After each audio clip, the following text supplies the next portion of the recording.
The day you finally pay off your student loans, your life doesn't get easier. It gets dangerous. Because for years, your life had a clear enemy, a number hanging over your head, a monthly bill that forced discipline, a system that told you exactly what to do next. Pay this, avoid that, survive. But the moment that debt disappears, so does the structure that was quietly holding your financial life together. And that's where everything starts to fall apart. See, most people imagine that day like freedom. They picture relief, more money, more options, less stress. But what actually happens? Silence. No urgency, no clear next move, no pressure forcing you to act wisely. And that silence? It's where people begin to drift. Because now you're earning, but you're not building. Spending feels harmless. Small upgrades feel deserved. You tell yourself, I've worked hard. I can enjoy this. And slowly, without noticing, your lifestyle expands to consume everything you just freed up.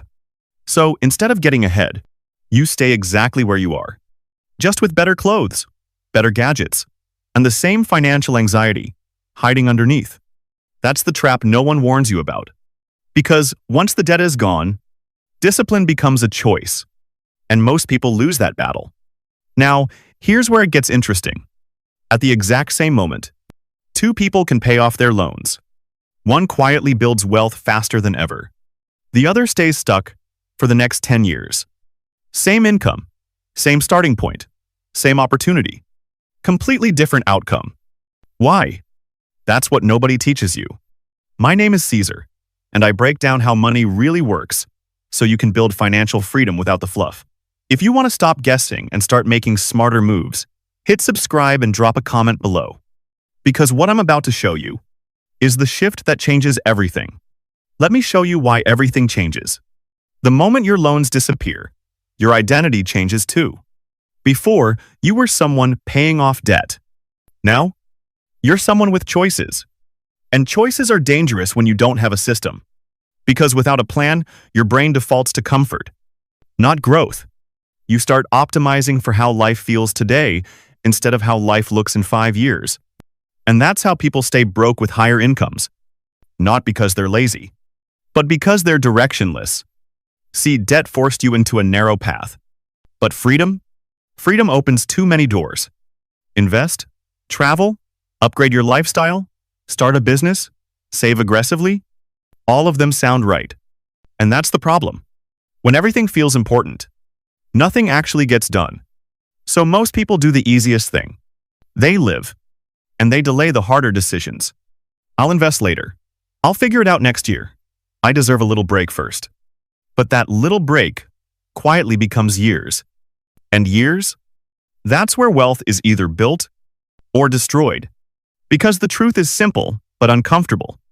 The moment your student loans end, you're no longer forced to move forward. You have to choose to. And that choice? That's where your future is decided.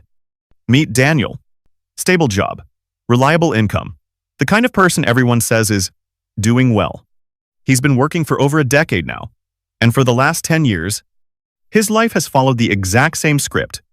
Every single month. Paycheck hits. First, the essentials, rent, utilities, food. Then, the obligations, insurance, transport, a few small responsibilities that quietly stack up. And then, the student loans. Always there, always waiting, always taking their cut. By the time everything is paid, there's just enough left to breathe, but never enough to move. And that's the part nobody sees. From the outside, Daniel looks disciplined, responsible, in control. But internally, it feels like running on a treadmill that never turns off. Because no matter how consistent he is, the finish line never seems to get closer. At first, he didn't question it. This is what you're supposed to do, right? Work hard, pay your dues, be patient. So he stayed focused. Month after month, year after year. And to his credit, he never missed a payment. Not once. But somewhere along the way, discipline started to feel like a trap. Because the more consistent he became, the less progress he actually felt. The numbers were going down, slowly. But his life still felt the same. No real upgrades, No major shifts, no sense of momentum, just maintenance. And that quiet frustration? It's dangerous. Because it doesn't explode. It builds. Silently. You start asking questions you can't fully answer. Why does it feel like I'm stuck, even though I'm doing everything right? Why does progress feel invisible? Why does it seem like other people are moving ahead? Faster? And the hardest one, is this just how life is supposed to be?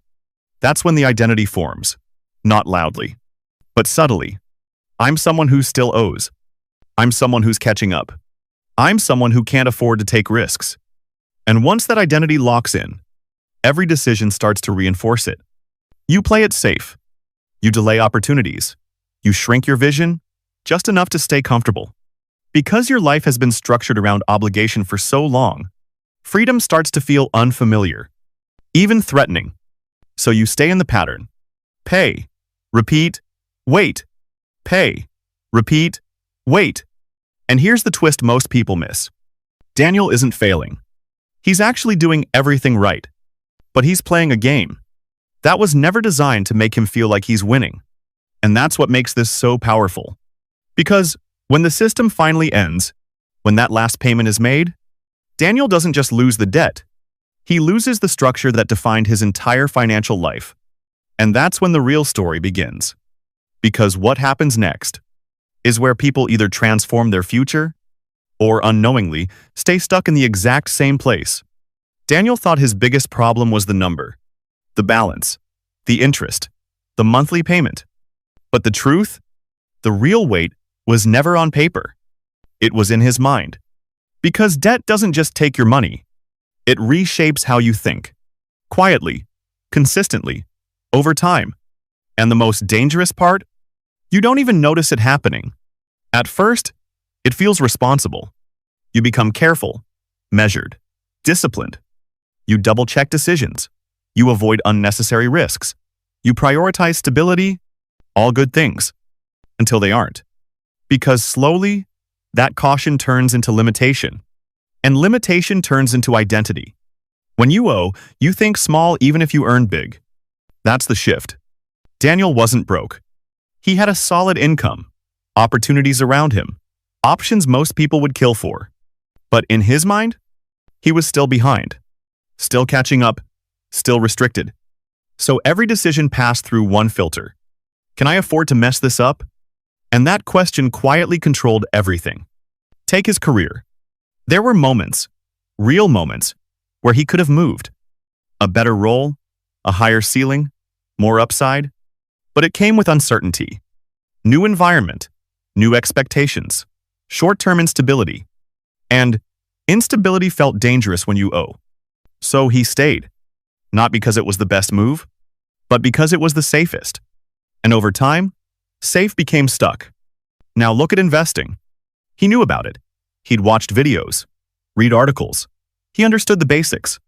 But every time he got close to actually putting money in, something pulled him back. What if the market drops? What if I need that money? What if I make the wrong move? So, instead of starting small, he did nothing.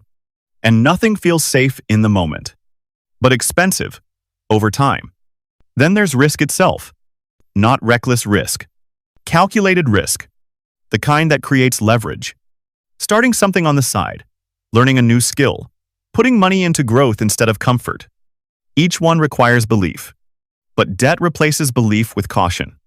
So instead of asking, what could this become? You start asking, what could go wrong? And that question shrinks everything. Your ambition, your timeline, your vision of what's possible. And here's the part most people miss. Even when the numbers improve, the mindset doesn't. Because after years of thinking like someone who owes, you don't suddenly think like someone who owns. You carry the same caution, the same hesitation, the same invisible ceiling. So when the debt finally disappears, the behavior stays. You still play small, still hesitate, still delay, still wait for the perfect time that never comes. And that's why two people can reach the exact same financial milestone, but walk away with completely different futures. One drops the debt and keeps the mindset. The other drops both. And that difference, is everything? Because money doesn't just respond to how much you earn. It responds to how you think. And if your thinking is still shaped by limitation, your results will be too. Which means the real question isn't, how much debt do you have left? It's this. How much of it is still controlling you? It happens on an ordinary day. No celebration, no dramatic music, no life-changing moment. Just a screen, a number, and a button that says, "Make final payment." Daniel stares at it for a second longer than expected. Because this is it. The thing he's been working toward for over a decade. The weight he's carried every single month. About to disappear. In one click, he presses it. And just like that, it's over. No more student loans. No more balance. No more monthly obligation waiting to take its cut. For a moment, it feels unreal. Then it hits him. Relief. A quiet, deep exhale he didn't even realize he'd been holding for years. He leans back, smiles, maybe even laughs a little, because finally, he's free. Or at least, that's what he expected to feel. But here's where the story shifts. Because after the relief fades, something else takes its place. Not stress, not pressure, something far more subtle. Emptiness. No notification next month, no automatic deduction, no system telling him what to do with that money anymore. Just space. And space can be dangerous when you're not prepared for it. Because for years, Daniel didn't need to decide. The system decided for him.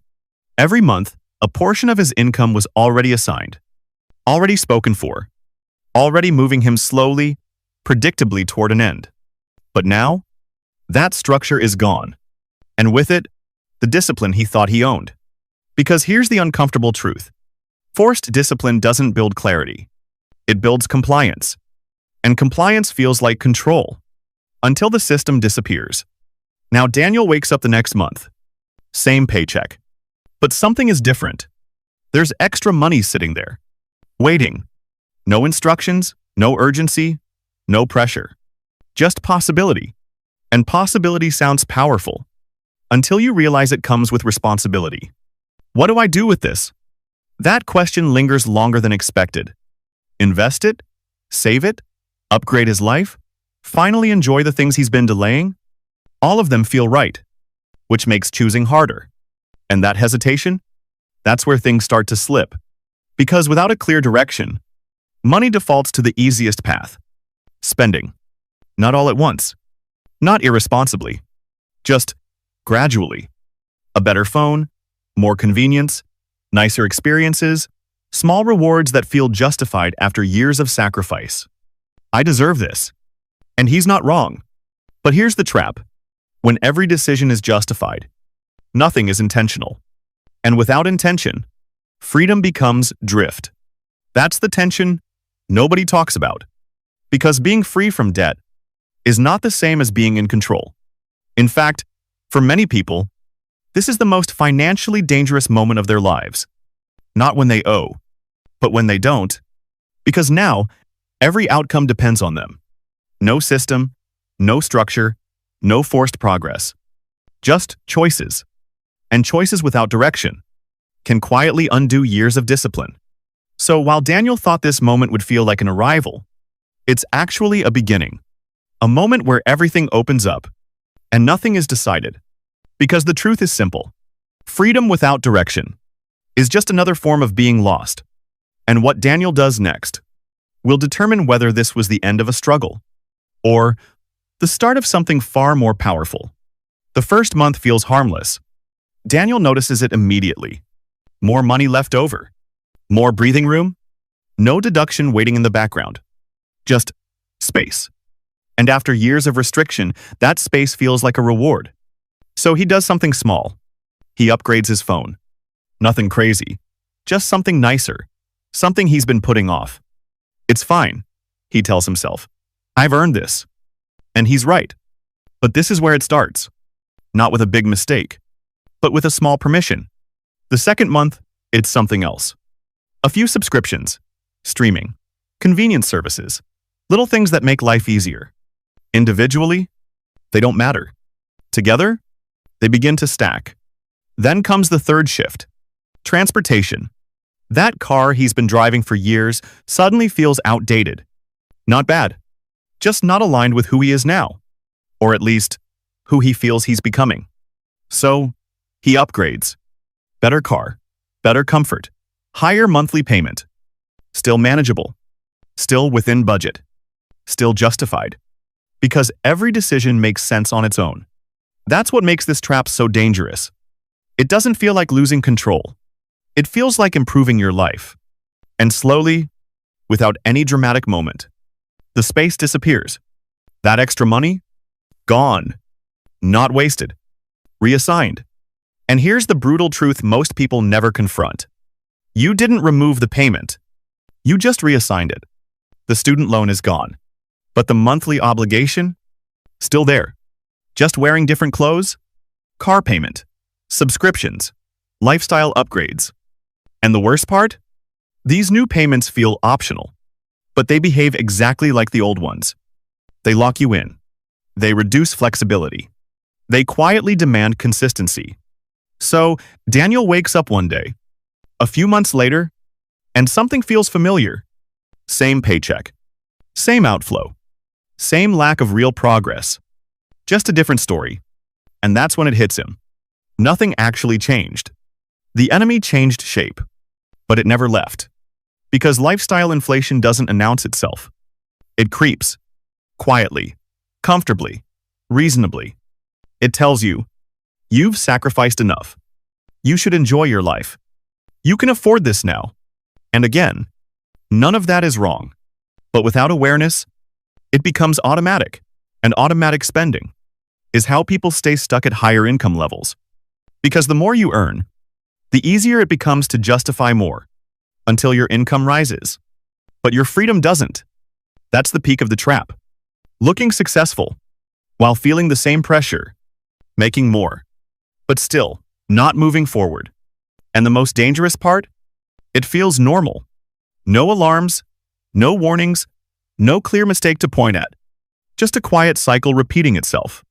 So Daniel stands there, months after becoming debt-free, realizing something uncomfortable. He didn't escape the system. He rebuilt it. Different numbers, different labels, same outcome. And unless something changes, he'll spend the next decade doing exactly what he thought he left behind. Paying, repeating, waiting, just with better things. And the same invisible ceiling. Daniel stands at a crossroads. Same income, same life, same opportunity. But this time, a different decision. Because what most people miss is this. The end of debt is not the finish line. It's a transfer point. A moment where one system ends, and another must begin. If you don't build it intentionally, you fall back into default. So Daniel does something most people don't. He reframes the entire game. That old payment, the one he's been making every single month for years, it doesn't disappear. It gets reassigned with purpose. Not to lifestyle, not to comfort, but to ownership. Because the fastest way to stay stuck is to treat freedom like a feeling. The fastest way to build wealth is to turn it into a system. So before anything else can creep in, before upgrades, before new habits, before the world has a chance to claim that extra money, he locks it in, automatically. Every month, the exact amount that used to go to his loans now moves into investments. No debate, no hesitation, no emotional decision-making. Just execution. Because automation removes the need for willpower, and willpower is unreliable. Some days you're focused. Some days you're tired. Some days you want comfort more than growth. But a system? A system doesn't care how you feel. It moves anyway. And that's the shift. Daniel isn't relying on discipline anymore. He's designing it. So now, when his paycheck hits, the first move is already decided. Money flows out, not into debt, but into assets, into ownership, into future income, into a version of his life that doesn't depend on constant effort. And something subtle starts to change. At first, it's invisible. No dramatic payoff, no instant reward. Just numbers moving quietly in the background. But over time, momentum builds. Because unlike debt, which shrinks slowly, Investments compound. They stack, they grow, they accelerate, and for the first time, Daniel feels something different. Not relief, not temporary satisfaction, control. Because now, every month isn't just survival. It's progress. And that changes how he sees everything. Opportunities don't feel as risky. Decisions don't feel as heavy. The future doesn't feel as uncertain. Because he's no longer someone trying to catch up. He's someone actively building. That's the identity shift most people never make. From, I'm paying off debt, to, I'm buying freedom. And that one shift changes behavior. Because when you're paying debt, you're focused on the past, fixing mistakes, clearing obligations, closing chapters. But when you're buying freedom, you're focused on the future, creating options, building leverage, expanding what's possible. So the question stops being, what do I do with this extra money? And becomes, how fast can I turn this into independence? That's when the game flips. Because now, the same consistency that once kept Daniel stuck becomes the exact force that moves him forward. Same monthly habit, different destination. And over time, that decision compounds into something powerful. Not just more money, but more control, more flexibility, more choice. Because real freedom isn't the absence of payments. It's owning where they go. And once you understand that, you stop drifting. You start building. And everything changes. The game has changed. But most people don't realize it. Because for years, life was about survival. Make enough, stretch enough, endure enough. Just keep going. And when the debt finally disappears, people think they've won. But they haven't.